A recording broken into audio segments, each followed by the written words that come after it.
Guys, क्या हाल है? सब बहुत अच्छा कर रहे होगे, सब बहुत अच्छा करते रहो।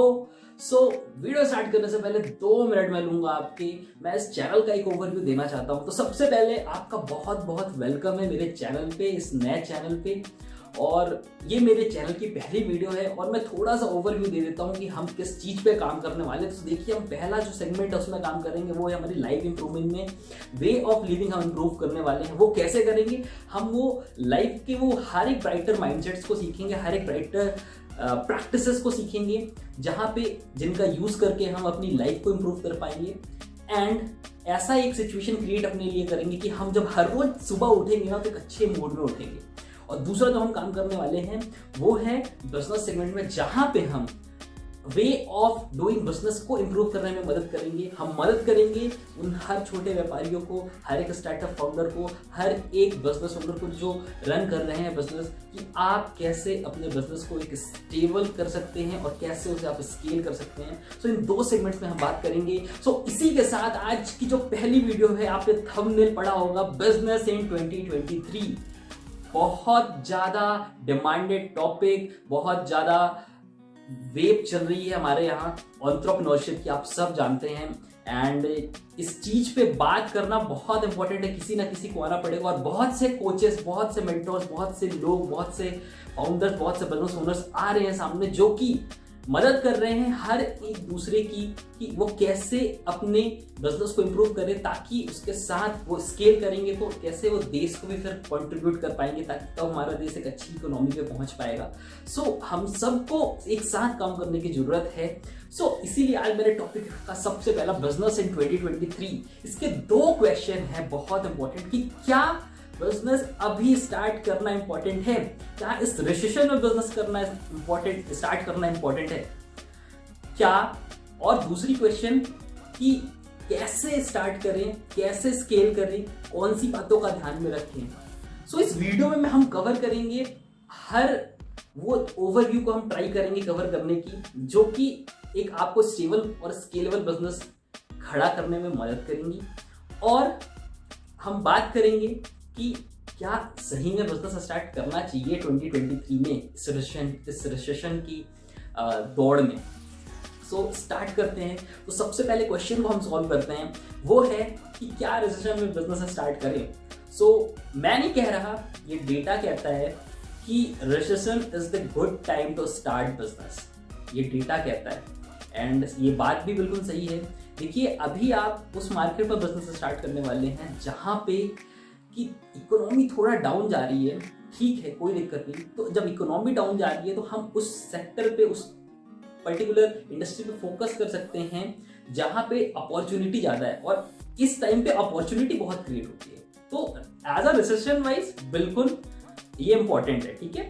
और अगर हम बात करें इंडिया में बिजनेस की, तो डेफिनेटली बहुत अच्छा टाइम है यार। पूरी दुनिया कह रही है, पूरी दुनिया इन्वेस्ट कर रही है इंडिया में, तो हम क्यों ना अपना बिजनेस स्टार्ट नहीं कर सकते? हम क्यों नहीं कर सकते? आप खुद सोच सकते हैं, आप खुद पढ़ सकते हैं, आप खुद इतनी न्यूज़ पढ़ते हैं एंड आपको भी पता होगा कि बिल्कुल ये बहुत अच्छा टाइम है। आपने देखा जब से शार्क टैंक आया है इंडिया में, कितने सारे लोग हैं जो बिजनेसेस को अब प्रेफर कर रहे हैं, अब वो थोड़ा रिस्क लेना चाह रहे हैं। यानी बेसिकली अब आप देखोगे ना कि दुनिया के हर एक कोने में, हर एक छोटे छोटे घर पे अब एक बंदा होगा जो कि बिजनेस करना चाहेगा। वो फर्स्ट जनरेशन एंटरप्रेन्योर्स भी हैं और वो सेकंड जनरेशन एंटरप्रेन्योर्स में भी अब बहुत ज़्यादा एनर्जी आ गई कि नहीं, उन्हें भी एक नेक्स्ट लेवल पे लेके जाना है। बहुत अच्छा टाइम है। तो इसका आंसर सीधा सा है कि आप बिजनेस स्टार्ट करिए। अगर आपको करना है तो आप स्टार्ट करिए, बहुत अच्छा टाइम है। अब हम आते हैं सबसे इंपॉर्टेंट पार्ट में कि यार करें कैसे। हर एक नए फर्स्ट जनरेशन एंटरप्रेन्योर को तो ये बहुत बड़ा क्वेश्चन है। एक सीरियस एंटरप्रेन्योर को, एक सीरियस बिजनेसमैन को ये सबसे बड़ा क्वेश्चन होता है कि यार मैं स्टार्ट कैसे करूं, देन उसको स्टेबल कैसे करूं एंड देन उसको स्केल कैसे करूं। बहुत ज़्यादा ये क्वेश्चन सबके दिमाग पर रहता है। और मैं एक बात क्लियर कर दूंगा, ये क्वेश्चन जिसके मन में भी है ना, बहुत बहुत कॉन्ग्रेचुलेशन आपको कि आप ये सोच पा रहे हो। अगर आप ये सोच पा रहे हो ना, बस अब आपको सीखना है और कन्वर्ट करना है। और जिन्होंने अभी ये क्वेश्चन नहीं सोचा मतलब, आप जरूर इस चीज के बारे में सोचना, ठीक है, कि मैं कैसे अपना बिजनेस नेक्स्ट लेवल लेके जाऊँ। हर एक सेकंड जनरेशन एंटरप्रेन्योर, हर एक फैमिली बिजनेस का ओनर, हर एक फैमिली बिजनेस के second generation entrepreneur, third generation entrepreneur, वो सोचे कि वो किस तरीके से नेक्स्ट लेवल पे लेके जाए। सो क्वेश्चन पूछना सबसे इंपॉर्टेंट हैबिट होती है। इसके बारे में हम बहुत बात करेंगे आगे, पर हम अभी इस टॉपिक के ओर चलते हैं, ठीक है।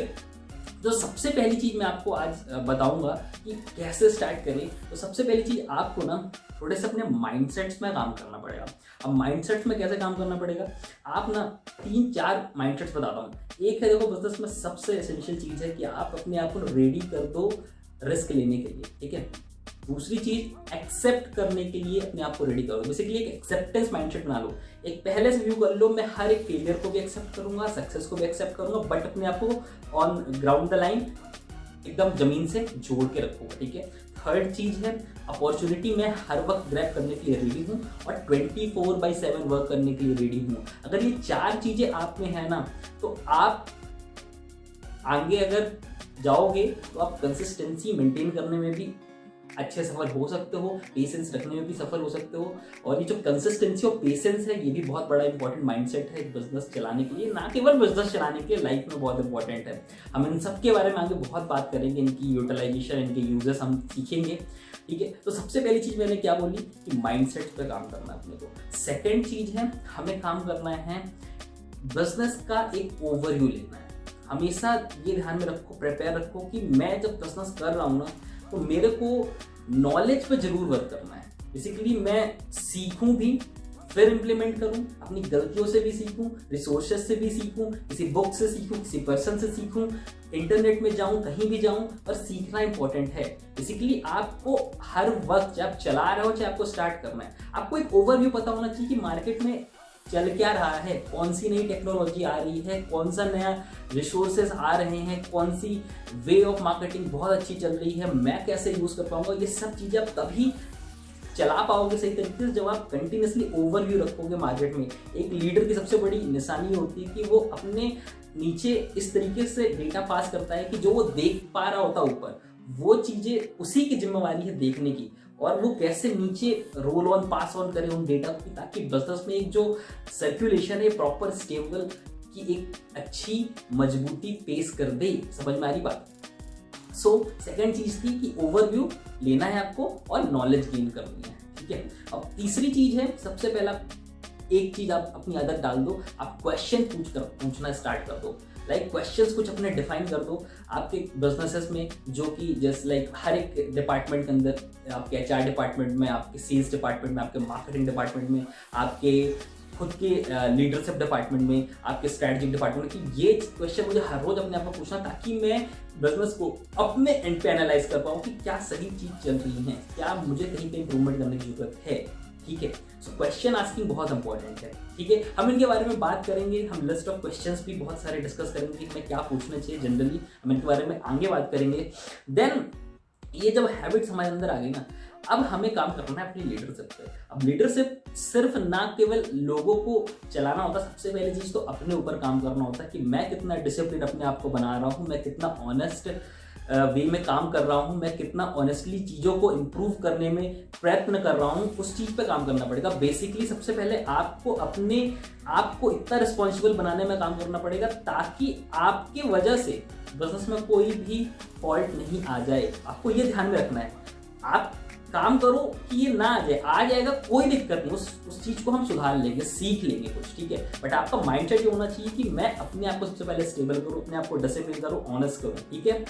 और दूसरी चीज है, आपको सबसे पहले technical, managerial and people skill, ये तीनों चीजें आपको ढंग से सीखनी है। टेक्निकल भी सीखनी है, मैनेजरियल भी सीखनी है, और पीपल स्किल भी। एक लीडर को ये तीनों स्किल्स आनी चाहिए। और सबसे इंपॉर्टेंट तो पीपल स्किल है कि वो कैसे अपने लोगों को काम करने के लिए प्रोत्साहित करता है, ताकि उसे सिर्फ ऐसे डेलीगेट करना पड़े और लोग काम करें। आपको जरूरत नहीं पड़ेगी, आपको इतना ओवरलोड नहीं अपने आप को फील कराना पड़ेगा। जब लोग अपने आप से काम करना चालू कर देंगे, और वो तभी करेंगे जब वो आपको देखेंगे उतना एफर्ट मारते हुए। अब लीडरशिप में आपको किस तरीके से एम्प्लॉय को मैनेज करना है, हम इसके ऊपर भी आगे बात और करेंगे, बट ये भी एक फैक्टर बहुत इंपॉर्टेंट है। अब हम जब ये चीज़ों पे अपने काम कर रहे हैं तो अब सबसे इंपॉर्टेंट पार्ट होता है बिजनेस के स्ट्रक्चर्स पे काम करना। अब बिजनेस के स्ट्रक्चर्स में सबसे बड़ी चीज़ क्या होती है? Product and service.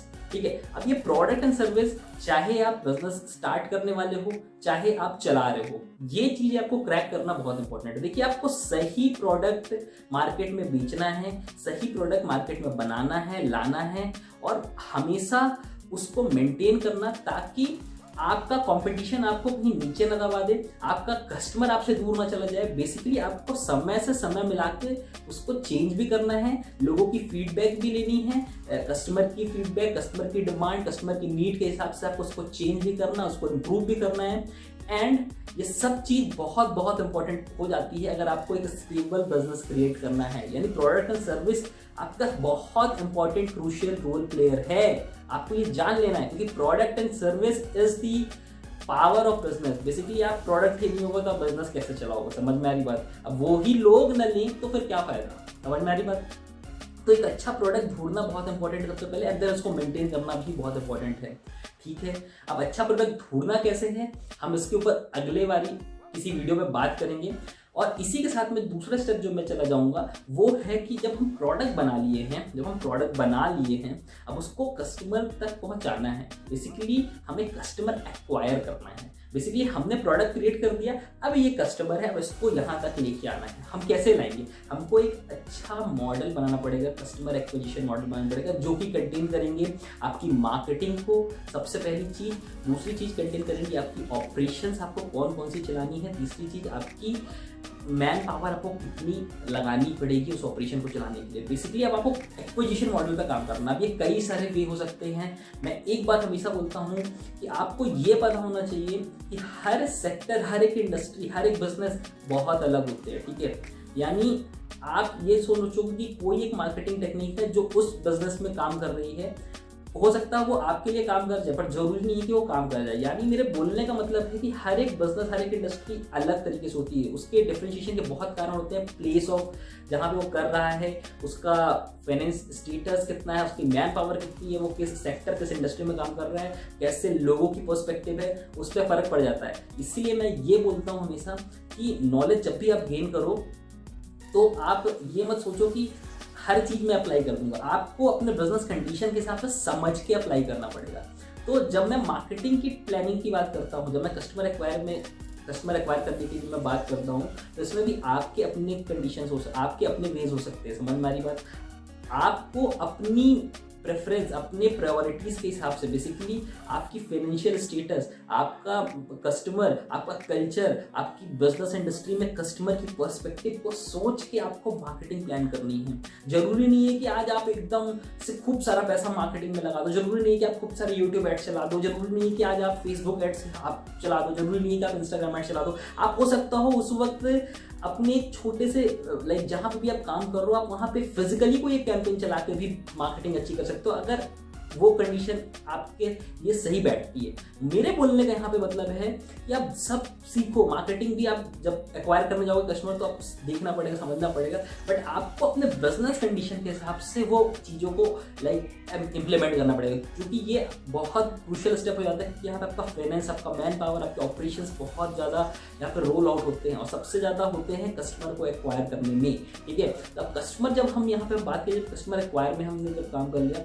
अब हमारा स्टेप आता है कि हम कस्टमर को रिटेन कैसे करेंगे। हम कस्टमर को रिटेन भी तो करना है, हमें कस्टमर को रिटेन करना है। अब कस्टमर रिटेन कैसे होगा? कस्टमर रिटेन होगा जब आप उसको कुछ पोस्ट सेल्स और CRM सर्विसेज में डाल दोगे। बेसिकली कस्टमर के साथ आपको कंटिन्यूसली जुड़े रहना पड़ेगा, एक अच्छी रिलेशनशिप बिल्ड करनी पड़ेगी। आपको कुछ ऐसे पोस्ट सेल्स में ऐसी चीज़ों को चलाना पड़ेगा जो कि कस्टमर को रिटेन करेगी। वो ये कंटेन कर लेते हैं, जैसे ऑफर्स कंटेन कर लेते हैं, ये मेंबरशिप कंटेन कर लेते हैं। ऐसी चीज़ों का मैं एग्जांपल दे रहा हूँ क्योंकि एक पोस्ट सेल्स के एग्जांपल्स अच्छे होते हैं जो कि कस्टमर को रिटेन करें, और साथ ही साथ आपको वो कस्टमर जो आपके पास रिटेन हो रहा है वो आपको नए कस्टमर ला के दे। ये सारी चीज़ें जो होती हैं ये CRM और पोस्ट सेल्स में अच्छे तरीके से की जा सकती है। ये चीज़ें आपको लो कॉस्ट मार्केटिंग में भी इंप्रूव करती हैं, ये लाइक मदद करती हैं, और ये चीज़ें आपको एक ट्रस्ट बिल्ड करने में, वैल्यू ऐड करने में, जो कि एक बिजनेस के लिए बहुत फ्रूटफुल चीज़ है। क्योंकि एक बिजनेस की सक्सेस तब डिफाइन होती है जब कंज्यूमर खुद से आपका प्रोडक्ट चूज करता है, और जब वो उस कैटेगरी के बारे में सोचता है ना कभी प्रोडक्ट लेने के लिए, सबसे पहले आपका नाम आता है, क्योंकि वो आप पे इतना ट्रस्ट करता है, आपकी लॉयलिटी इतनी अच्छी है उसके प्रति, लाइक उसके आपके प्रति उसकी लॉयलिटी इतनी अच्छी है कि वो आपके ही बारे में सोचता है। ये आपको क्रिएट करना पड़ेगा। इसीलिए जो हमारा नेक्स्ट स्टेप है वो है, हमेशा हमें ध्यान रखना है कि हम कंज्यूमर पर्सपेक्टिव पे काम करें। हमारा हमेशा स्टेप, हमारी सेल्स पेज, हमारा सब कुछ हमारा इस तरीके से होना चाहिए ताकि हमारा कस्टमर सेटिस्फाई हो, कस्टमर की सारी नीड फुलफिल हो, कस्टमर की सारी प्रॉब्लम फुलफिल हो, कस्टमर की केयरिंग करो आप, कस्टमर को लॉयल बनाना है, आपको कस्टमर को सेटिस्फाई करना है, आपको कस्टमर के बिहाफ पे, उसकी पर्सपेक्टिव पे। बेसिकली जब आप मार्केटिंग करते हो ना, तो कस्टमर के बारे में सबसे पहले सोचो कि कस्टमर इस कैटेगरी ऑफ प्रोडक्ट में क्या चाहता है, उसकी कौन सी सबसे बड़ी प्रॉब्लम है, कौन सी नीड है, कौन सी ऐसी चीज है जो कस्टमर को आप तक लाने में मजबूर कर देगी, आप क्या दे सकते हो उसको। तो जब आप मार्केटिंग करते हो तब भी आपको कस्टमर पर्सपेक्टिव सबसे पहले सोचनी है, तब आप मार्केटिंग डिफाइन कर पाओगे सही तरीके से। बात आई समझ में?